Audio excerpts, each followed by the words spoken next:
Oke,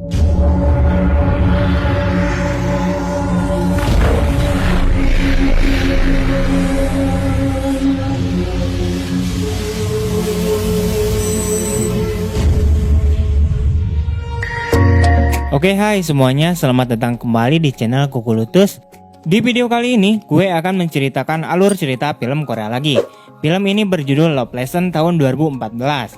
Sebelumnya Mimin infokan dulu nih, bahwa nama-nama karakter dalam film ini akan Mimin ubah supaya lebih ringan di lidah. Oke lah, tanpa berlama-lama, hayu kuikan aja kita ke ceritanya. Tapi sebelum itu saya harap kalian telah mengklik tombol subscribe dan aktifkan notifikasinya agar Mimin yang kasep ini semakin semangat lagi untuk video selanjutnya.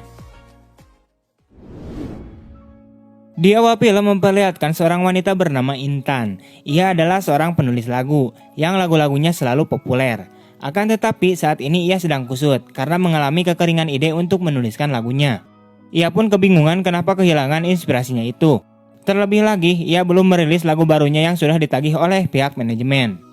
Intan lalu pergi untuk menemui rekannya bernama Gembul yang sedang latihan bersama seorang penyanyi wanita di studio rekamannya. Setelah mendengar suara dari wanita yang sedang latihan itu, ia mengatakan pada Gembul untuk mencarikan penyanyi yang lebih bagus untuk menyanyikan lagu ciptaannya itu. Akan tetapi Gembul memberikan alibi bahwa susah untuk dirinya mencarikan penyanyi bagus yang harganya murah. Di sini Intan semakin pusing dong. Udah mah lagunya belum rilis, inspirasinya kagak ada, ditambah lagi suara wanita yang sedang berlatih menyanyikan lagu ciptaannya itu terdengar begitu sakit di perutnya. Intan kemudian pergi ke sebuah bar untuk menenangkan dirinya. Selang waktu beberapa saat, datanglah rekan kerjanya bernama Omen. Omen kemudian merayu Intan dan mengajaknya pergi ke suatu tempat untuk bermantap-mantap. Akan tetapi, karena dirinya sedang kusut, Intan menjadi tidak bergairah untuk melanjutkan mantap-mantapnya itu. Ia kemudian bergegas pergi dan meninggalkan Omen di sebuah kolong jembatan. Setelah itu, Intan kemudian masuk ke salah satu Indomaret untuk berbelanja. Tak lama kemudian, datang seorang pria muda bernama Ricky yang membeli udut di Indomaret itu. Intan kemudian memperhatikan pria muda ini.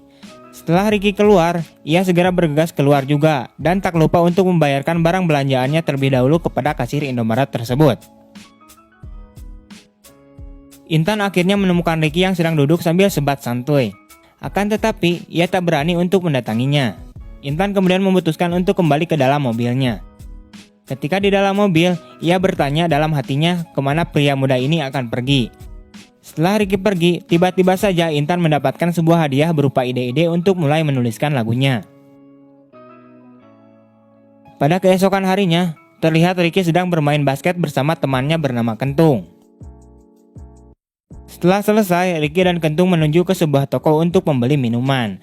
Mereka kemudian beristirahat di sekitaran toko tersebut. Tak lama kemudian, tiba-tiba saja dari kejauhan, terlihat Intan yang sedang berjalan dan melintasi mereka berdua. Si Ricky dan Kentung kemudian olohok melihat bodinya yang ala-ala gitar Spanyol. Di sini si Kentung langsung omeh sambil melihat Intan yang berjalan. Karena penasaran, Kentung mengajak Ricky untuk mengikuti Intan yang masuk ke dalam sebuah gedung. Ternyata di gedung tersebut lagi diadakan acara jumpa pers tentang piano, dengan moderatornya adalah si Intan sendiri. Ricky dan Kentung kemudian masuk ke dalam gedung itu dan si Ricky duduk di bangku paling depan.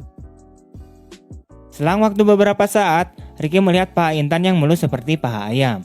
Tiba-tiba saja Intan menghampirinya dan mulai melepaskan semua pakaiannya di depan Ricky dan langsung menyentuhnya. Dan itu cuma hayalan si Ricky doang, coek. Setelah sadar dari imajinasinya itu, Ricky kemudian lari ke toilet untuk cuci muka. Saat di toilet, ia malah kembali lagi berimajinasi dengan Intan melakukan mantap-mantap lagi. Tak lama kemudian, si Kentung datang dan memberitahu Ricky bahwa acara jumpa pers telah selesai. Mereka kemudian menemui Intan untuk meminta tanda tangan dan nomor teleponnya. Intan kemudian memberikan mereka masing-masing kertas yang berisikan tanda tangan dan nomor teleponnya.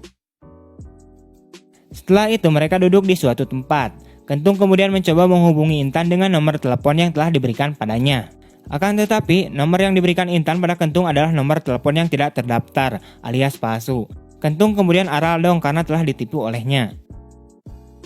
Namun pada saat malam harinya, Ricky mencoba untuk menghubungi Intan dengan nomor telepon yang diberikan padanya. Ternyata nomor telepon tersebut terdaftar. Ia mulai berbicara dengan Intan dan memintanya untuk menjadi guru les pribadi pianonya. Intan kemudian menyetujuinya dan menyuruh Ricky untuk datang malam ini juga ke apartemennya. Tanpa pikir panjang kayak jalan tol, Ricky langsung ngebut pergi menuju ke tempat apartemen Intan. Sesampainya di dalam ruangan apartemen Intan, di sini Intan sedikit nakal dengan menggoda Ricky.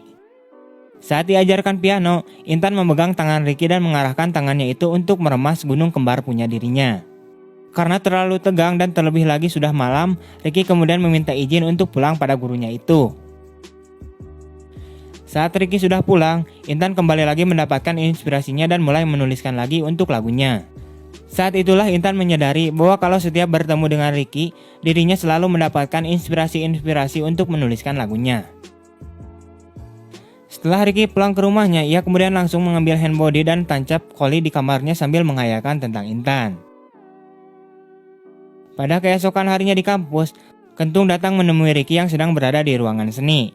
Kentung kemudian kaget ketika melihat gambar yang sedang dibuat oleh Ricky, di mana si Ricky ini sedang menggambarkan sosok Intan. Pada akhirnya Ricky kemudian memberitahu Kentung bahwa dirinya telah bertemu dengan Intan di apartemennya tadi malam. Pada malam harinya, Ricky kemudian mencoba mendatangi apartemen Intan lagi dan mulai menunggu di pintu ruangan apartemennya. Tak lama kemudian, Intan akhirnya datang dan mengajak Ricky untuk masuk ke dalam apartemennya. Ketika masuk ke dalam apartemennya, Ricky langsung mengangkat Intan dan menggulingkannya ke kursi. Karena sudah greget, ia langsung ngegerepe Intan, namun Intan menggulingkan Ricky ke lantai dan mengatakan untuk secara pelan-pelan. Kemudian Intan mengajari Ricky cara bercocok tanam yang lemah lembut memakai perasaan dengan sebuah es krim. Keesokan harinya, Intan menemui Ricky lagi. Ia mengajaknya pergi untuk melihat lukisan di suatu tempat. Saat di tempat itu, Ricky kemudian langsung megang area sensitif Intan. Sadar karena itu berupa kode keras, Intan kemudian mengajak Ricky ke belakang tempat itu dan setelah di belakang, mereka pun akhirnya jadi bermantap-mantap deh. Sejak saat itu, Intan mulai bersemangat untuk menuliskan lagunya dan menciptakan lagu berkat inspirasi-inspirasinya itu. Beberapa hari kemudian, Intan terlihat sudah menyelesaikan lagunya. Ia kemudian pergi ke studionya dan menyerahkan lagunya itu pada rekannya. Namun di sisi lain, si Omen terlihat tidak senang dengan hal itu. Setelah selesai menyerahkan lagunya, ia kemudian bergegas untuk pergi menemui Ricky di tempat biasanya. Akan tetapi setelah sampai di tempat tersebut, ia melihat bahwa si Ricky sedang bersama seorang wanita, di mana wanita tersebut merupakan pacarnya Ricky. Karena merasa cemburu, Intan langsung bergegas untuk pulang ke apartemennya. Setelah sampai di apartemennya, Intan terkejut ketika melihat mantan pacarnya sedang menunggunya di depan pintu apartemennya, di mana ia baru saja pulang dari kota Seoul. Intan kemudian langsung menyuruhnya untuk masuk ke dalam apartemennya, dan mereka pun langsung bermantap-mantap. Di sisi lain, Ricky juga datang ke apartemen Intan, dan mulai memasuki apartemennya karena pintunya tidak terkunci. Setelah di dalam, Ricky kemudian kaget ketika melihat Intan yang sedang bermantap-mantap dengan seorang pria.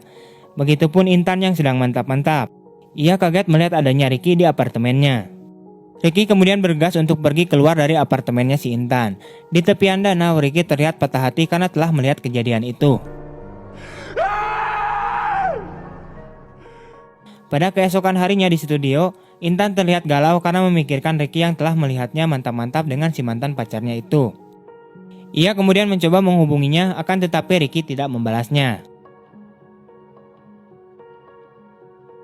Beberapa hari kemudian, terlihat Intan telah mendapatkan sebuah masalah tentang pekerjaannya, di mana si Omen yaitu rekan kerjanya, ia telah mencuri lagu mereka dan menjualnya kepada pihak manajemen lain. Manajemen mereka pun datang dan menagih lagu yang telah dijanjikan oleh Intan tersebut. Karena bingung lagunya sudah dicuri oleh si Omen, Intan meminta waktu 1 minggu lagi untuk menyiapkan lagu barunya. Setelah itu, Intan pulang ke apartemennya. Ia langsung mencoba membuatkan lagu dengan cara mengingat masa-masanya yang sedang bersama Ricky. Akan tetapi hal itu tidak berhasil. Pada akhirnya membuat Intan menjadi semakin stres. Selang waktu beberapa saat, tiba-tiba saja Ricky datang ke apartemennya. Saat itu juga tanpa basa-basi, Ricky langsung mengungkapkan perasaannya kepada Intan. Setelah percakapan itu pada akhirnya mereka pun bermantap-mantap lagi. Pada keesokan harinya, Intan bergegas pergi untuk keluar kota menyelesaikan lagunya. Di sisi lain, terlihat Ricky yang sedang galau karena ia tidak diberi kabar oleh Intan beberapa hari. Ia kemudian mencoba mendatangi dan menunggu di depan pintu apartemennya. Namun Intan terlihat belum kembali lagi ke apartemennya. Seminggu kemudian, Intan telah menyelesaikan tulisan untuk lagunya itu, di mana lagunya itu diberi judul Selamat Tinggal Kekasihku. Ia kemudian bergegas kembali lagi ke kota untuk menyerahkan lagunya. Setelah menyerahkan lagunya itu, ia kemudian bergegas untuk pergi menemui Ricky di tempat biasanya. Akan tetapi, ia melihat Ricky sedang bersama pacarnya itu. Namun di sini Intan terlihat senang, sebab Ricky telah menemukan cinta yang sesungguhnya, dan bukan tentang berhubungan mantap-mantap saja. Di scene terakhir, terlihat Ricky yang telah selesai menggambarkan pacarnya itu. Ia bersama pacarnya sambil mendengarkan lagu Intan yang telah menjadi populer. Dan kemudian film pun tamat. Oke, wah, terima kasih telah menonton video ini. See you next time and bye-bye.